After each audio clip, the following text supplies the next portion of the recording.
mungkin pihak kita sudah merasa ini gugatan yang sia-sia atau gugatan yang nanti ujungnya juga kalah. Jadi akhirnya mereka mengambil keputusan, Nikita Mirzani mengambil keputusan, ya sudahlah kita cabut gugatannya sehingga tidak ada lagi gugatan terhadap Ressa Gladys.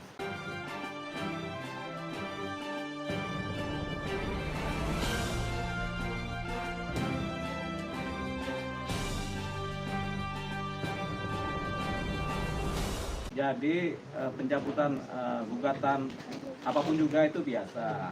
Nah ini kan karena persoalannya adalah persoalan gugatan Nikita Mirzani kepada Ressa Gladys, yang gugatannya ini sebenarnya gugatan terhadap perjanjian lisan, perjanjian omong-omong itu. Nah ini kalau perjanjian lisan ini susah sekali ini untuk dipegang, untuk dibuktikan, untuk kemudian disidangkan. Jadi mungkin pihak Nikita sudah merasa ini gugatan yang sia-sia atau gugatan yang nanti ujungnya juga kalah. Jadi akhirnya mereka mengambil keputusan, Nikita Mirzani mengambil keputusan, ya sudahlah kita cabut gugatannya sehingga tidak ada lagi gugatan terhadap Ressa Gladys. Dasarnya apa? Kalau dasarnya mungkin bisa macam-macam alasannya, tapi intinya sebenarnya gugatan ini gugatan sia-sia. Kenapa? Karena didasarkan oleh perjanjian lisan, omong-omong lisan. Begitu. Ingat, lidah tidak bertulang. Jadi susah dibuktikan kalau lidah tidak bertulang itu kalau dia bicara kan, gitu. Kadang ngomong A, kadang ngomong B, kadang ngomong D. Jadi itu dasarnya. Jadi karena gugatan ini bakal sia-sia, dicabut buru-buru daripada capek, ngabisin tenaga, waktu, biaya, sama konsentrasi pengacaranya dalam menangani perkara Nikita Mirzani khususnya yang pidana. Gitu. Makanya mereka sudah melakukan langkah yang benar. Sehingga mereka harus fokus kepada bagaimana menyelamatkan atau membela Nikita Mirzani dalam persidangan pidananya, begitu. Tapi ini salah satu memberatkan lawan juga nggak sih, Bang? Maksudnya? Salah satu yang memberatkan lawan juga nggak sih, strategi gitu, sebuah strategi? Oh enggak. Jadi ini sebenarnya lawan ini kan Ressa Gladys kan, dia sih dalam posisi apapun juga dia siap, begitu. Nah, tinggal strategi dari pihaknya Nikita Mirzani bagaimana supaya bisa membangun kekuatan dalam suatu konsentrasi.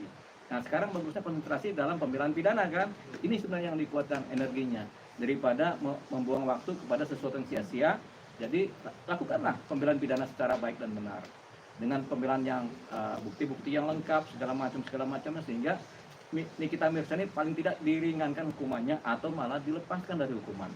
Tapi ada kemungkinan agar bisa dilepaskan, Bang, seperti abang yang bilang gitu. Punya kemungkinan kalau memang apa-apa yang menjadi dakwaan itu kemudian ternyata dalam persidangan ternyata tidak terbukti, ya bisa lepas seorang Nikita Mirzani. Tapi kalau apa-apa yang didakwakan dalam persidangan secara pidana ternyata ada buktinya, ada saksinya menguatkan, ada relasi antara saksi dan bukti sehingga pasalnya masuk unsurnya, ya sudah, berarti kan menjadi dia dipidana. Tinggal bagaimana supaya hukumannya ringan, itu kan. Jadi pembelaan terhadap Nikita Mirzani ada dua. Pertama, berusaha melepaskan dia dari jeratan hukuman. Kalaupun memang terjerat hukum, hukumannya ringan.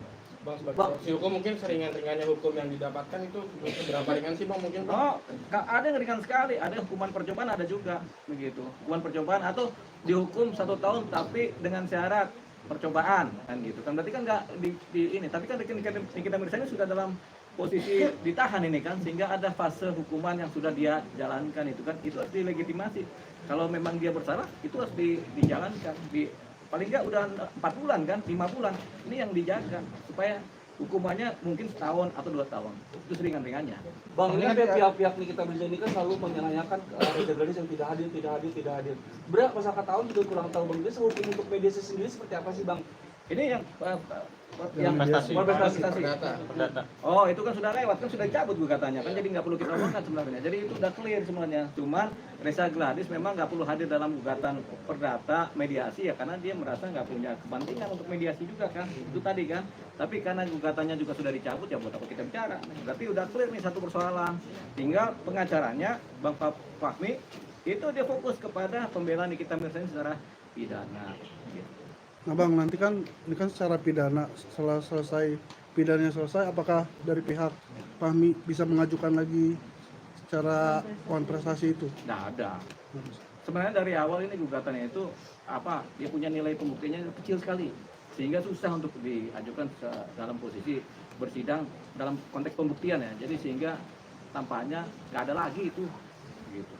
Bang, ini kan tadinya one prestasinya ini buktinya kan kecil sekali ya Bang. Iya. Nah menurut Abang langkah dari pihaknya NM mencabut gugatannya itu langkah yang benar apa gimana Bang? Benar, itu udah langkah paling taktis gitu, daripada mereka buang waktu, energi, tenaga, kemudian uang juga kan, kemudian konsentrasi juga, ya sudah mending dicabut aja sehingga fokus kepada pembelaan pidana.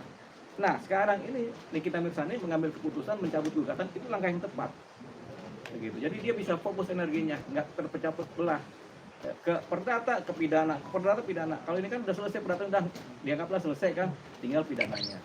Sebelumnya kan eksepsinya Nikita Mirzani meminta untuk one prestasinya dulu baru pidananya dulu Bang, tapi sekarang kan one prestasinya dicabut. Itu gimana sih ngeliatnya? Tadinya kan kayaknya yakin banget nih, terus Ya. sekarang mundur. Yang yakin kan pengacaranya. Kalau kita sebagai praktisi ya kita nggak pernah yakin yang begitu. Jadi ya udahlah, makanya kita suka kasih nasihat, udah cabut aja buru-buru daripada sia-sia. Dilalahnya dicabut kan. Ya udah benar ini berarti kan seperti itu. Jadi nggak perlu lagi kita ributin ininya, mungkin kemarin salah strategi atau coba-coba, nggak apa-apa. Atau memang strateginya begitu, tapi coba-coba siapa tahu kan. Tapi sekarang ya daripada KO, ya udah cabut buru-buru deh. Gitu. Oke, ada lagi? Berarti bisa dibilang kuasa hukum bakalan tahu Bang bahwa akan kalah gitu ya Bang di one prestasi. Iya, kalau dia udah mencabut berarti udah tahu bakal kalah. Gitu. Kalau jalan terus kan berarti kan dia belum tahu bakal kalah. Tapi kalau udah dia cabut, pasti kalah, cabut aja deh kan begitu.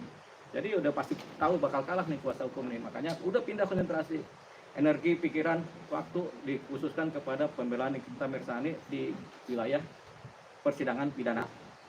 Bang, ini penonton belum tahu nih Bang, kan sidang sudah berjalan nih Bang. Ya. Nah ini dicabut gugatan, nanti hari Senin itu kan ada sidang lagi itu nanti.